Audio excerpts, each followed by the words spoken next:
महज 22 साल की उसकी उम्र थी, 96 लाख रुपए का उसके ऊपर कर्ज हो गया। आलम ये आया कि मां ने तमाम रिश्ते भी तोड़ दिए। जमकर कहानी सुर्खियों में है, बातचीत करेंगे। नमस्कार, लिबरल टीवी में आप सभी दर्शकों का स्वागत है। मैं यानी कि आर मोहन तिवारी एक बार फिर से जुड़ गया हूं लिबरल टाइम के शो में और दिलचस्प कहानियों के साथ। आज कौन सी आपके लिए दिलचस्प कहानी लेकर आया हूं, सबसे पहले उनकी बात कर लेता हूं।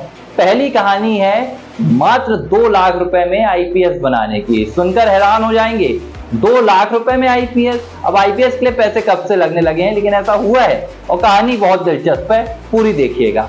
अब दूसरी कहानी क्या है? दूसरी कहानी है 22 साल की उम्र, 96 लाख रुपए का कर्ज। किसी बिजनेसमैन की कहानी नहीं बता रहा हूं, एक बिहार के आम युवक की जो बीटेक की पढ़ाई करना चाहता था, कर्ज में डूब गया है। किसने डुबो दिया है, इस पर भी बातचीत करेंगे। और तीसरी जो कहानी है ये उत्तर प्रदेश की है। योगी सरकार का नया फरमान, दुकान पर होगा मालिक का नाम। पहले भी ऐसा कुछ सुना है ना, अब फिर वैसा ही कुछ हो रहा है। क्या कुछ हुआ है, क्या बड़ा फैसला है, चर्चा करेंगे। जुड़ जाइए मेरे यानी कि आर मोहन तिवारी के साथ लिबरल टाइम के आपके सबसे पसंदीदा शो में। सबसे पहली बात, सबसे पहली कहानी, 2 लाख रुपए में आईपीएस बन जाओ। अब आईपीएस का ख्वाब भारत में लाखों युवा देखते हैं, यूपीएससी की परीक्षा देते हैं। और यूपीएससी की जो परीक्षा देता है उसे इतना तो पता ही रहता है कि आईपीएस कैसे बनते हैं, लेकिन ये जो कहानी सामने आई है इसका यूपीएससी से कोई लेना देना नहीं है। और बाद में इसमें आपको बताऊंगा कि सबक क्या है, सीख क्या है। पहले कहानी आपको बता देता हूँ। ये कहानी है 2 लाख रुपए में आईपीएस बनाने की। कहां बना आईपीएस, किसने बनाया? बिहार में बना आईपीएस। बनने वाले का नाम मिथिलेश कुमार, लेकिन इसके नाम के सामने आईपीएस नहीं लिखा है, क्योंकि आईपीएस बना नहीं, आईपीएस ठगा गया है भाई। आईपीएस बना नहीं है, ठग लिया गया है। बिहार के मिथिलेश कुमार को मनोज सिंह नाम के एक शख्स ने कहा कि भाई तुझे हम आईपीएस बना रहे हैं, 2 लाख रुपए देगा तो तेरी पुलिस में नौकरी लगवा देंगे। अब 10वीं पास किए हुए मिथिलेश ने मनोज सिंह की बात पर भरोसा कर लिया और जैसे तैसे अपने मामा से कर्ज लिया और 2 लाख रुपए ले जाकर मनोज सिंह को दे दिया। मनोज सिंह ने क्या दिया बदले में? एक वर्दी दी आईपीएस वाली, नकली पिस्टल दी और एक नेम प्लेट दे दी जिसमें लिख दिया आईपीएस मिथिलेश कुमार। अब वर्दी मिल गई, नेम प्लेट मिल गई, पिस्टल भी खोस लिए, तो मिथिलेश कुमार को लगा कि भाई हो गया, सपना पूरा हो गया, मैं आईपीएस बन गया। फटाक से जाकर उसने अपनी माँ के चरण छुए और माँ को कहा कि माँ मैं आईपीएस बन गया हूँ। माँ भी भाव विभोर हो गई, अब क्यों ना हो, बेटा 10वीं पास किया है और आईपीएस बनकर आ गया। माँ को तो यकीन ही नहीं हुआ। अब जब बेटा आईपीएस बनकर आ गया तो माँ ने भी आशीर्वाद दे दिया उसे, जुग जुग जिए लल्ला, नाम रोशन कर दिया जमुई का। तो एकदम खुशियों की लहर आ गई। और अगले दिन क्या हुआ? अगले दिन मिथिलेश कुमार ने सुबह सुबह तैयार होकर अपनी आईपीएस की वर्दी तानी, पिस्टल बगल में खोसी और चले गए थाने में पोस्टिंग लेने, क्योंकि मनोज सिंह जिसने आईपीएस बनाया था उसने कहा था कि भाई इस थाने में जाकर पोस्टिंग ले लेना। लेकिन जब पुलिस ने, जो असली पुलिस थी बिहार की, जमुई की, उसने जब मिथिलेश को देखा कि भाई वो नकली आईपीएस की वर्दी पहनकर घूम रहा है, तो पुलिस ने उसे गिरफ्तार कर दिया। जब गिरफ्तार किया तो मिथिलेश कुमार का सच्चाई से सामना हुआ। उसको पता लग गया कि भाई ये वर्दी भी नकली है, ये पिस्टल भी नकली है और मेरी नौकरी के ख्वाब भी पूरी तरह बिखर गए हैं। अब मिथिलेश कुमार की कहानी हर तरफ सुनी जा रही है। नकली आईपीएस के नाम से उसको बुलाया जा रहा है। घर बार मोहल्ले में मिथिलेश कुमार ने 2 दिन में जो रौब दिखा दिया था वो रौब अब उल्टा पड़ रहा है। जिस गली से निकल रहे हैं लोग मजाक उड़ा रहे हैं। लेकिन सवाल उठ रहे हैं, सवाल ये उठ रहे हैं कि भारत में पहला सवाल क्या है, 10वीं पास व्यक्ति के पास कितना ज्ञान होता है, कितनी समझ होती है? उसे ये तक नहीं पता कि हमारे देश में पुलिस अफसर बनने के लिए क्या योग्यता होती है, पुलिस अफसर बनने के लिए किस परीक्षा को पास करना पड़ता है, किसी संस्थान के पास जाना पड़ता है या किसी दफ्तर जाना पड़ता है, उसे इतनी भी जानकारी नहीं होती है। यह है हमारे देश की शिक्षा व्यवस्था की असली सच्चाई, जो मिथिलेश कुमार की कहानी से समझने के लिए मिलती है। क्या नाम है? मिथिलेश कुमार। मिथिलेश कुमार। पिता का नाम? बगल में। घर कहाँ है? गोवर्धन। कौन सा थाना है? हालसी। हलसी। कहाँ ये वर्दी कहाँ तुमको मिली? खैरा में। खैरा में मिली। क्या मामला, कौन दिया? मनोज सिंह नाम। क्या बोला? कि 2 लाख रुपए दो, हम तुमको ये नौकरी दिलवा देंगे। अच्छा, अच्छा। तो 2 लाख रुपया तुम दे दिया? हाँ दे दिया। कब? 1 महीना हो गया, 4 तारीख को। 1 महीना पहले? हाँ, 1 महीना पहले 4 तारीख को दिया। ठीक है, तो ये वर्दी आज तुमको कहाँ दिया? ये खैरा में दिया था। कब? आज सुबह 4 बजे। कहाँ पे? घर पे? नहीं, खैरा चौक है, वहाँ सरकारी अस्पताल है, वहीं पर हम वहीं पर ये वर्दी पहना दिया। हाँ, उसके बाद फिर यहाँ कैसे वहाँ से खैर सिकंदरा कैसे पहुँचे? जिससे बोला कि तुम चल जाओ घर, हम चलेंगे घर। बोलो मैं देखा चलाएंगे घर। उसके बाद फिर यहाँ इधर जा रहा हूँ। तो वहाँ से घर चला गया था? हाँ। तो फिर घर से सिकंदरा कैसे आया? वही बुलाया था, 30,000 फैन मांगा था। अच्छा, हाँ, तो वही सिकंदरा फिर बुलाया था? मैंने सिकंदरा से बोला निकलो आओ, 30,000 लेके। कितना पैसा तुमसे लिया है? 2 लाख रुपए ले लिया, अभी और 30,000 मांग रहा। 30,000 और मांगा। हाँ। कहाँ पे मिलने के लिए बुलाया था? खैरा स्कूल है नहीं, वहीं पर बोला। तो अभी फिर पैसा लेकर जा रहे थे तुम खैरा स्कूल? नहीं, पैसा जैसे बोला अभी बात कर लो, उसके बाद पैसा लेगा ना, हम वहीं पर बोलने की जुगाड़ कर लेंगे। है मार्कशीट है, उसमें कितने नंबर हैं? 33 नंबर है, या आपके पास 73 हैं, या 99 आपके % हैं? आपने प्रतिशत कितने भी लाए हैं, लेकिन आपके पास ज्ञान कितना है, ये देखने वाली बात होती है। मिथिलेश कुमार के पास 10वीं पास की मार्कशीट है, लेकिन बावजूद इसके वो एक ऐसे शख्स को 2 लाख रुपए देता है जो ये दावा करता है कि मैं तुझे IPS बनवा दूंगा, और इसके बाद मिथिलेश कुमार मान भी लेता है कि वो IPS बन गया, उसकी मां भी मान लेती है। तो हमारे देश की सबसे पहली ये सीख मिलती है कि शिक्षा व्यवस्था सिर्फ मार्कशीट और डिग्रियों में जाकर ठहर गई है, और इसके भीतर का जो ज्ञान होता है वो पूरी तरह से खोखला है। और ये सिर्फ मिथिलेश कुमार की कहानी नहीं है, आपको भारत के अलग अलग राज्यों में, अलग अलग जिलों में ऐसे कितने ही लोग मिल जाएंगे जो 10वीं 12वीं नहीं, BA MA और PhD तक किए हैं, इंजीनियरिंग की पढ़ाई की है, डॉक्टर की पढ़ाई की है, लेकिन उन्हें एक पेन से एक कागज में अपना पूरा नाम लिखते भी नहीं आता है। तो ऐसी कहानी आपको हर गली मोहल्ले में देखने के लिए मिल जाती है। ये हमारे देश की शिक्षा व्यवस्था है। अब दूसरी बात, बेरोजगारी। बेरोजगारी इस कदर तक हावी हो गई है कि मिथिलेश कुमार जैसे, मैं कहूंगा कि गैर पढ़े लिखे लोग, क्योंकि उनकी जो समझ थी उसने ये साबित कर दिया कि वो पढ़े लिखे नहीं थे।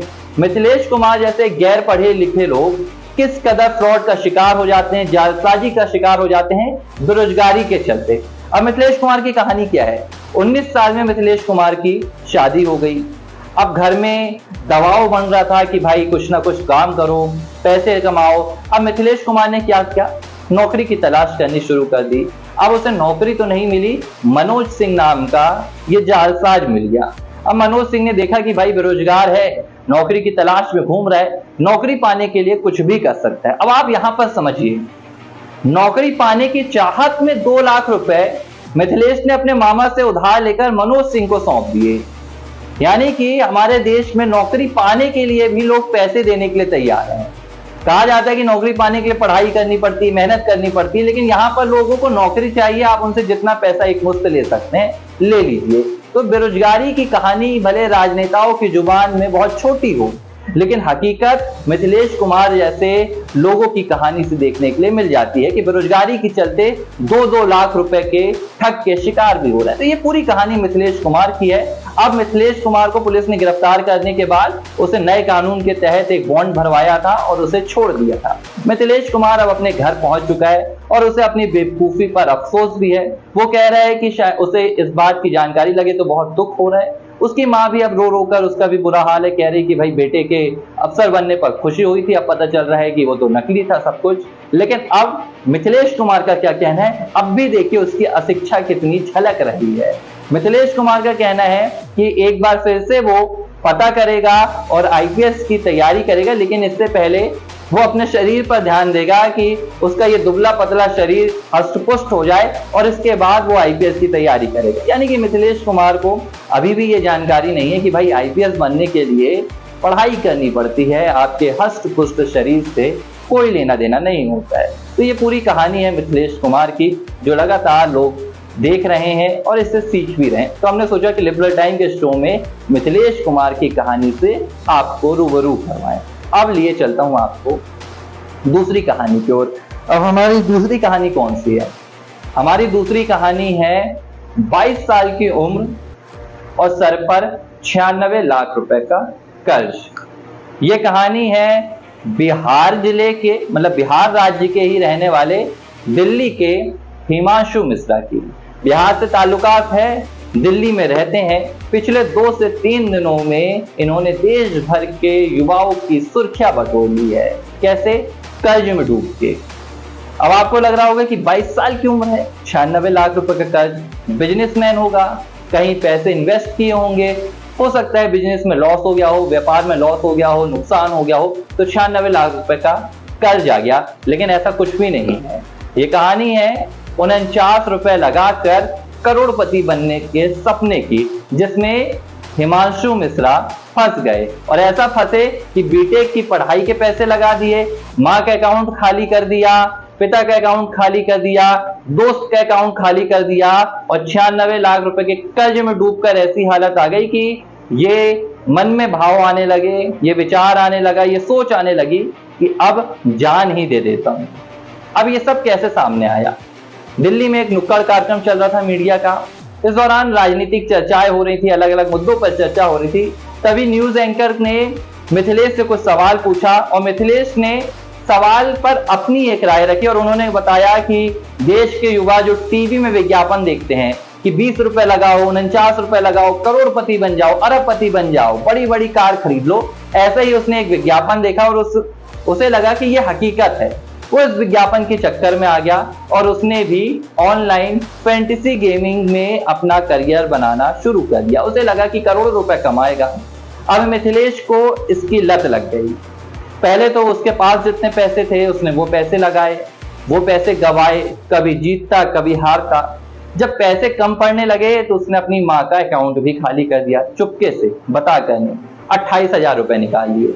फिर अपने पिता का अकाउंट भी खाली कर दिया, 88,000 रुपए निकाल लिए। यहां तक कि ये मिथिलेश, हिमांशु माफ कीजिएगा, ये हिमांशु जेईई मेंस की परीक्षा में भी पास हो गया था, क्वालिफाई हो गया था। और बीटेक की परीक्षा की फीस भरने के लिए पिता ने जो पैसे दिए थे वो भी ऑनलाइन गेमिंग में लगा दिए। और ऐसा करते करते कहीं दोस्त को लूटा, यानी कि उसे गलती से पैसे लिया, माँ का पैसा लिया, 96 लाख रुपए के कर्ज में डूब गया।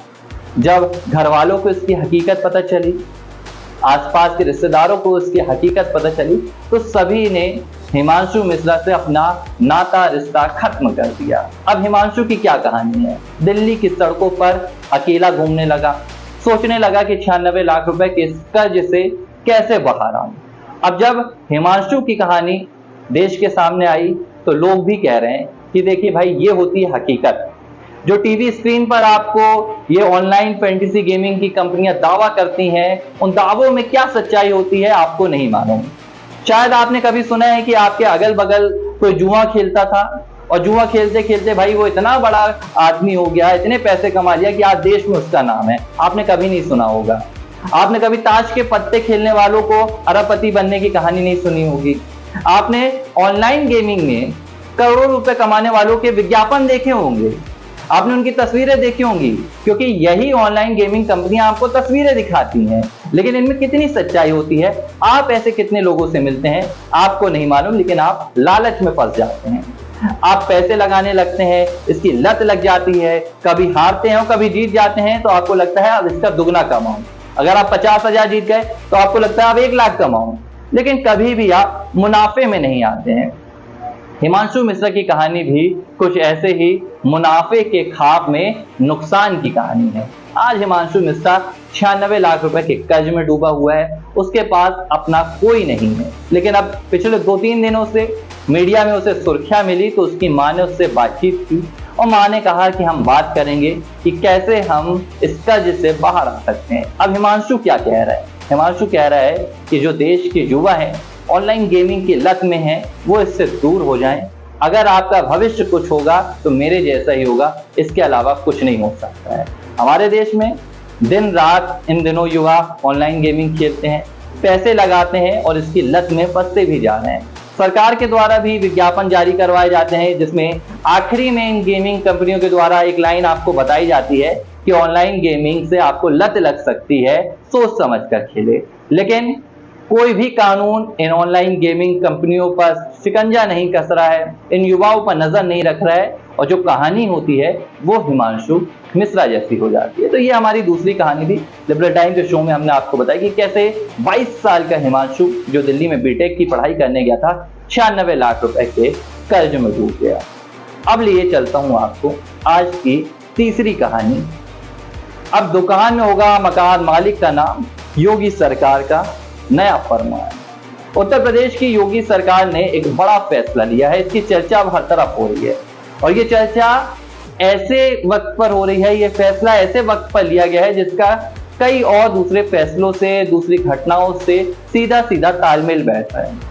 कुछ ही दिनों पहले आपने तिरुपति मंदिर की वो घटना सुनी जहां प्रसादम में मछली का तेल और जानवरों की चर्बी पाई गई। इसके बाद देश भर में हंगामा हुआ, चर्चा हुई कि किस तरह खाद्य सामग्री में मिलावट की जा रही है, लोगों की आस्था और उनके स्वास्थ्य के साथ खिलवाड़ किया जा रहा है। अब देश में पिछले कई दिनों से ऐसे कुछ और वीडियो भी सामने आ रहे थे, घटनाएं भी सामने आ रही थी। लिबरल टीवी में भी हमने उन तमाम घटनाओं को प्राथमिकता के साथ आप तक पहुंचाया था। कभी गाजियाबाद में जूस संचालक जूस में पेशाब मिलाकर लोगों को दे रहा था। अब आज शामली से एक घटना आई, इस घटना में एक जूस वाला अपना थूक मिला रहा है। तो ऐसी कई घटनाएं सामने आई जिसमें इस प्रकार की विकृत मानसिकता के लोग खाने पीने की सामग्री में मिलावट कर रहे हैं। लोगों की आस्थाओं के साथ तो एक खिलवाड़ होता ही है, लेकिन स्वास्थ्य के साथ कितना बड़ा खिलवाड़ हो रहा है, ये घटनाएं जानलेवा भी हो सकती हैं। कितने लोग ऐसे जूस पीते हैं, वो तरह तरह की बीमारियों के शिकार भी हो सकते हैं, लेकिन इस तरह की घटनाएं थमने का नाम नहीं ले रही। अब इस बीच योगी सरकार ने बड़ा फैसला लिया है। योगी आदित्यनाथ मुख्यमंत्री उत्तर प्रदेश के, आज उन्होंने ऐलान किया कि अब उत्तर प्रदेश के जितने भी ढाबे होंगे, जितने भी रेस्टोरेंट होंगे और खाने पीने की दुकानें होंगी, वहां पर ढाबों के मालिकों को, रेस्टोरेंट के मालिकों को अपना नाम डिस्प्ले करना होगा, यानी कि आपको बाहर बोर्ड में दिखाना होगा। मैनेजर का नाम आपको बताना होगा कि आखिर ये किसका मालिक है, इस ढाबे का मालिक कौन है, इस ढाबे का मैनेजर कौन है। यहाँ काम करने वाले कर्मचारियों के पुलिस वेरिफिकेशन होंगे और आपके खान पान की सामग्रियों की भी जांच होगी। तो योगी सरकार अब पूरी तरह से सख्त हो गई है। योगी सरकार ने कहा है कि हम नहीं चाहते कि खाने पीने की सामग्री में ऐसी विभत्स घटनाएं सामने आए जो न सिर्फ स्वास्थ्य के लिहाज से बल्कि आस्था के लिहाज से और कई लिहाज से महत्वपूर्ण है और चिंताजनक भी है। तो ये नया आदेश आया है। इस आदेश में अब अलग अलग प्रतिक्रियाएं भी सामने आ रही, क्योंकि ऐसा ही आदेश योगी सरकार ने पहले भी दिया था जिसे सुप्रीम कोर्ट ने उलट दिया था। वो आदेश कांवड़ यात्रियों के मार्ग पर पड़ने वाली दुकानों को अपना नाम, दुकान मालिक का नाम डिस्प्ले करने का आदेश था। लेकिन अब योगी सरकार ने सख्ती से यह आदेश दिया और कहा कि हर किसी को, यह धर्म विशेष के लिए नहीं है, हर ढाबा संचालक, हर रेस्टोरेंट संचालक उसे अपने मालिक का नाम दिखाना होगा। योगी सरकार चाहती है कि भाई आप अपने मालिक का नाम दिखाइए। अगर ग्राहक को लगता है कि उसे आपके पास आना चाहिए तो वो आएगा और उसे आपके पूरे, चाहे वो ढाबा हो या दुकान हो या रेस्टोरेंट हो, उसकी जानकारी होनी चाहिए। आप पर्दे में रखकर अपने ग्राहकों को सामान नहीं बेच सकते, क्योंकि कई मामले ऐसे सामने आए हैं। जो मैंने गाजियाबाद की चर्चा की, उस जूस सेंटर का नाम खुशी जूस सेंटर था, लेकिन उसके मालिक का नाम आमिर निकला, जो जूस में पेशाब मिलाकर बेचता था। तो कहीं ना कहीं ग्राहकों की आंखों में धूल भी झोंकी जा रही है। तो हमारी तीसरी स्टोरी आज उत्तर प्रदेश की योगी सरकार के फैसले से जुड़ी हुई थी। इसी तरह हर रोज आपसे मुलाकात होगी और लिबरल टाइम में आपको देश और दुनिया की तमाम बड़ी खबरों से मुलाकात कराई जाएगी। लेकिन फिलहाल वक्त हो चला है इजाजत का, तब तक आप देखते रहिए लिबरल टीवी।